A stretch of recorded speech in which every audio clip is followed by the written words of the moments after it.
تو ہر لیٹر پر آپ اس گورنمنٹ کو 125 روپے سے زیادہ ٹیکس ادا کرتے ہیں، جس کا پیٹرولیم کی قیمت سے کوئی تعلق نہیں ہے۔ ہمارے پرائم منسٹر صاحب اور وزیر کہتے ہیں کہ چونکہ دنیا کے حالات خراب ہو گئے، جنگ ہو گئی، تو ہم نے پیٹرول کی قیمت بڑھا دی کہ عالمی مارکیٹ میں قیمتیں بڑھ گئی ہیں، لیکن یہ جھوٹ بولتے ہیں، دھوکہ دیتے ہیں، اس لیے کہ لیوی کا کوئی تعلق، پیٹرولیم لیوی، اس کا نام ہے پیٹرولیم ڈیولپمنٹ لیوی، PDL، آپ دیکھیں کبھی کہ اس میں لکھا ہوا ہوتا ہے، آپ سرچ کریں تو یہ PDL کیا ہے؟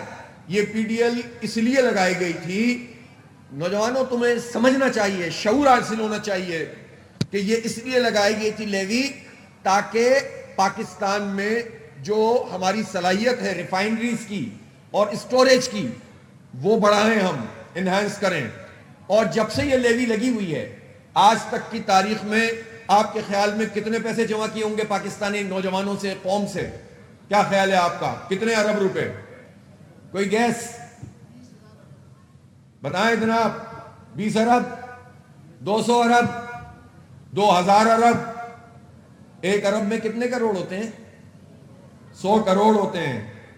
تو پھر یہ انہوں نے جمع کیے 8,500 ارب روپے پاکستانی قوم کی جیب پر ڈاکہ ڈال کے پیٹرولیم کی مد میں آج تک ان ساری گورنمنٹس میں جمع کیا ہے۔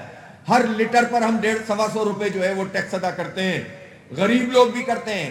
آپ کی آمدنی تو ٹیکسیبل نہیں ہے، لیکن آپ بھی ٹیکس دیتے ہیں، اور ایک ٹیکس نہیں دیتے آپ، پتہ نہیں 36 جگہوں پر، موبائل کے کارڈ پہ بھی ٹیکس دیتے ہیں، بجلی کے بل میں بھی ٹیکس دیتے ہیں، گیس کے بل میں ٹیکس دیتے ہیں، کھانے پینے کی چیزوں میں ٹیکس دیتے ہیں۔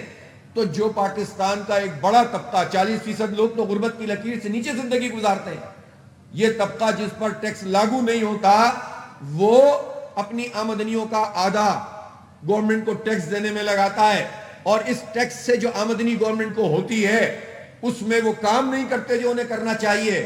ہمارے 18 ٹریلین کے بجٹ میں سے 8 ٹریلین یعنی 8,000 ارب روپے یہ کس میں ادا ہوتے ہیں؟ یہ قرضوں کی ادائیگی میں، بلکہ قرضوں کے سود کی ادائیگی میں ادا ہوتے ہیں، اصلی قرضہ تو بڑھتا چلا جاتا ہے۔ تو گویا آدھا بجٹ ہمارا سود کی لعنت میں جا رہا ہے، اور قرآن پاک میں یہ بات موجود ہے کہ سود اللہ اور اس کے رسول کی طرف سے اعلان جنگ ہے سود خوروں کے لیے اور سود کا کام کرنے والوں کے لیے۔ آپ سوچ سکتے ہیں کہ 25 کروڑ لوگوں کو وہ ملک جو اسلام کے نام پر بنا، انہوں نے ہمیں سود کے نظام میں مبتلا کیا ہوا ہے، اور ہمارے قرضے بڑھتے چلے جا رہے ہیں۔ تو آپ یہ بتائیں کہ جب ہم پیٹرولیم کی لیوی کے نام پر یہ ٹیکس دیتے ہیں، ہر چیز پر ٹیکس دیتے ہیں، تو ایجوکیشن دینا اور کوالٹی ایجوکیشن دینا کس کی ذمہ داری ہے؟ ریاست کی ذمہ داری ہے، حکومت کی ذمہ داری ہے۔ اور حکومت کون سی ذمہ داری ادا کر رہی ہے؟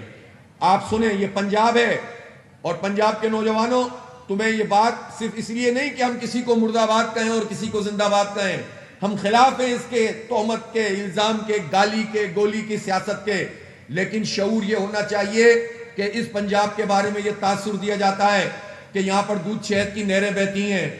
11,000 اسکول مریم نواز نے پچھلے چند سال میں آؤٹ سورس کر دی ہیں۔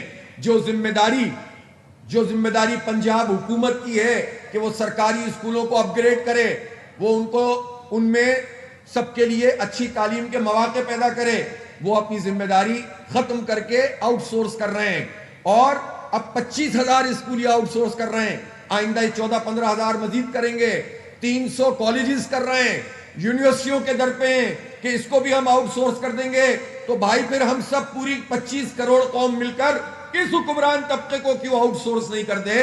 یہ کیوں ہم پر مسلط ہے جب ہمیں تعلیم نہیں دے سکتے یہ لوگ؟ یہ صرف پیٹرولیم کی لیوی لے سکتے ہیں، یہ بجلی کے بم گرا سکتے ہیں، لیکن یہ ہمیں ایجوکیشن نہیں دے سکتے، اور جو ایجوکیشن موجود ہے اس سے بھی جان چھڑا رہے ہیں، اور ہیلتھ کی جو بیسک سہولتیں ہیں، بیسک ہیلتھ یونٹ، اس کو بھی آؤٹ سورس کر رہے ہیں، اور اس کا نام کیا رکھ رہے ہیں؟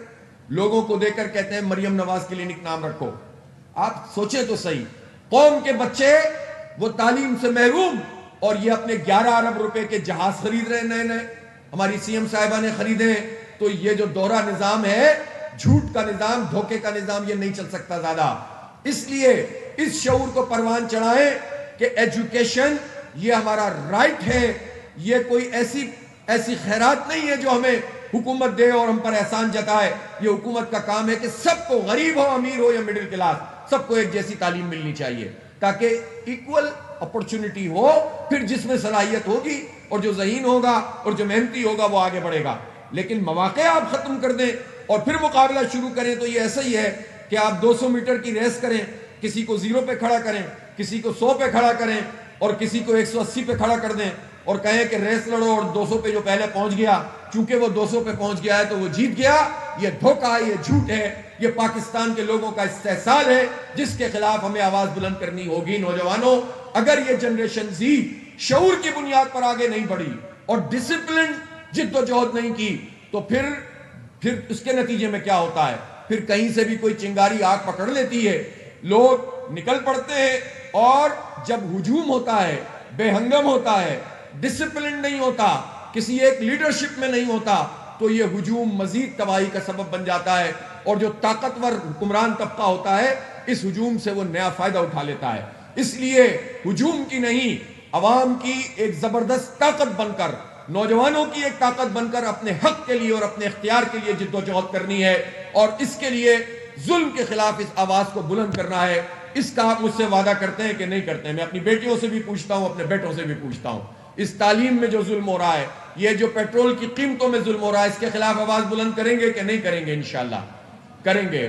اور دوسرا کام یہ ہوتا ہے, پولیٹیکل پارٹیاں تو یہی بات کرتی ہیں کہ یہ ظلم ہو رہا ہے, یہ پیٹرول کی قیمت بڑھ گئی, پھر خود جب حکومت میں آتے ہیں تو پھر خود یہی کام کرتے ہیں.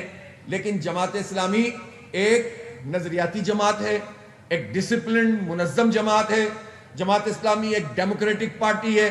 اس میں نچلی سطح سے لے کر اوپر تک الیکشن ہوتا ہے, خاندان کی ریاست نہیں ہوتی حکومت. ابھی آپ نے پچھلے دنوں ایک بیان پڑھا ہوگا کہ حمزہ شریف صاحب کا آفس پرائم منسٹر سیکریٹریٹ میں بنے گا یا بن گیا ہے. بھائی آپ کون ہیں؟ یہ کس کا خاندان ہے؟ ایک سی ایم ہے, ایک پی ایم ہے اور ایک جو ہے وہ بادشاہ گر ہے اور پورا خاندان ایڈجسٹ کیا ہوا ہے. اور پھر جو بچ گیا تھا جس کی نہیں بن رہی تھی کزن سے تو اس کو پی ایم ہاؤس میں آپ جگہ فراہم کر دیں. تو یہ کون سا طریقہ ہے یہ زندگی گزار؟ یہ کس طرح کا نظام ہے کہ جس میں خاندان کی اجارہ داری قائم ہو؟ ایک یہ خاندان ہے, ایک دوسرا خاندان ہے. آپ یہ دیکھیں, وہ باپ کے بعد بیٹا, بیٹے کے بعد بیٹی, بیٹی کے بعد پھر بیٹا, پھر پیدا ہونے والا ایک بچہ وہ آقا ہوتا ہے, 40 سال سے کام کرنے والے غلام ہوتے ہیں. یہ جتنے بھی بڑے آپ کے ملتان والے بن جائیں یہ بھٹو اور زرداری خاندان کے غلام بن کر رہتے ہیں. یہ آپ پر حکمرانی کرتے ہیں لیکن ان کی چاکری کرتے ہیں. ان چاکروں سے جان چھڑانی ہے کہ نہیں جان چھڑانی ہے؟ آپ کو یہ بتائیے مجھے. آپ کب تک اس طرح سے آپ ذلیل و خوار ہوتے رہیں گے؟